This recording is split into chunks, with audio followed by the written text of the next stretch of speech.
This company sold $250 billion of stuff last year, and on almost none of it did it try to make a profit. It's frozen a hot dog at $1.50 since 1985. It loses tens of millions of dollars on a chicken on purpose. So how is Costco one of the most valuable retailers on earth? Costco, you're charged with running a business that refuses to make money. How do you plead? Start with the number that shouldn't work. $254 billion of revenue. A gross margin of about 11%, less than half of Walmart's. On paper, Costco barely marks anything up at all. Every instinct in retail says charge more. Costco does the opposite and gets richer doing it.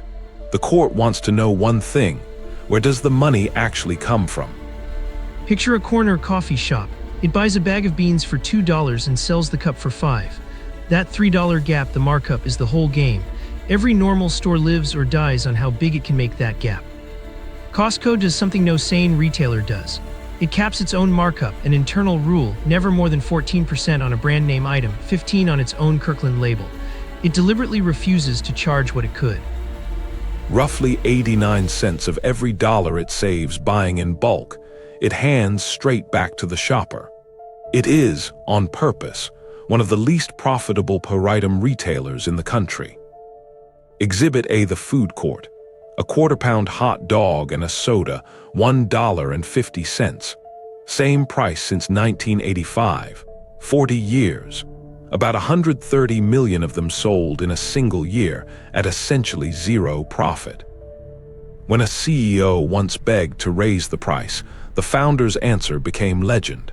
If you raise the hot dog, I will kill you. Figure it out.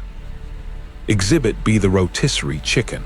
$4.99, held there for well over a decade. Costco has said it's willing to lose $30 to $40 million a year rather than raise it. Roughly 300 sold every minute the doors are open. And it lives at the very back of the warehouse. So to reach it, you walk past everything else. The defense doesn't hide any of this. It brags about it. 137 million cardholders. Only about 4,000 products on the shelves, a tenth of a normal supermarket, so everyone sells by the pallet and suppliers bend on price. Its own Kirkland brand alone moved around $86 billion, nearly a third of everything it sells. By every sign, this bizarre machine is thriving, which only sharpens the charge. If it barely marks anything up, what is paying for all of this? Two more lures. Cheap gas out front, often the reason a member drives over at all. And the treasure hunt, a rotating wall of random, too-good-to-miss items that may never be there again.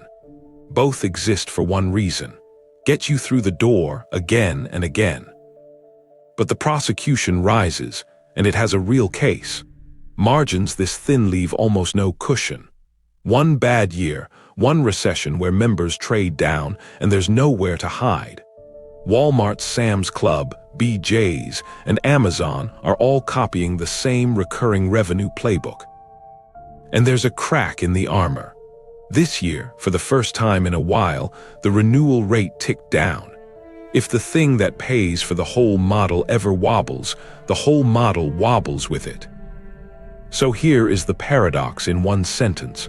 A company that sells at cost, that loses money on its most famous products.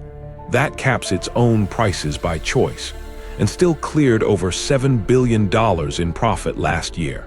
The money is real. It is just not where you've been looking. I've run international markets for 17 years. And when a business loses money on everything it sells and still gets rich, you're not looking at the product. You're looking past it. The product was never the product. The membership is. That little card costs $65 a year, and it is almost pure profit. $4.8 billion of fees.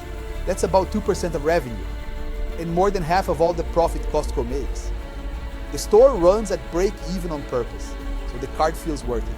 And about 90% of members renew every single year. 93 here in the US. So my verdict, not guilty. This isn't a business that forgot how to make money. It's the most disciplined machine in retail. It just gets paid at the door instead of the shelf. One warning though, the whole thing rests on the card feeling worth it. The day renewals crack, the engine stalls. It's a durable genius model as long as Costco keeps making the membership feel like an obvious bargain. The low margins, limited SKUs, Kirkland Trust, and Treasure Hunt all reinforce the card's value. But the single biggest risk is renewal erosion. If members start feeling the fee is just a cover charge instead of a money saver, the whole profit engine gets exposed fast.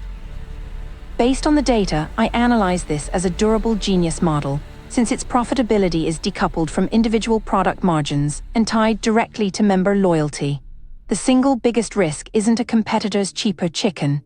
It's the slow, creeping perception among members that the annual fee is no longer worth the price of admission. If that trust erodes, the entire structure fails. Costco's real product is trust, sold by subscription. The membership only works because members already believe the store gave them the best price in the building, so the annual fee feels like a rebate they prepaid, not a toll they're charged.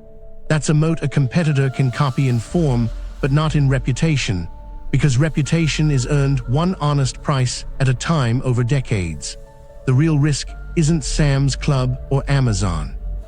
It's Costco itself, on the day it decides to be a little greedier than its members expect. The panel agrees on the shape of it. The verdict stands. So here's the lesson you can steal. Stop asking what you sell. Ask what people will pay to keep coming back to. Costco turned a warehouse into a subscription, and the shelves are just a reason to renew. Next time on Business on Trial's craziest business models, a company that gives its main product away for free, and it might be the smartest move in the room. Tell me where I'm wrong in the comments.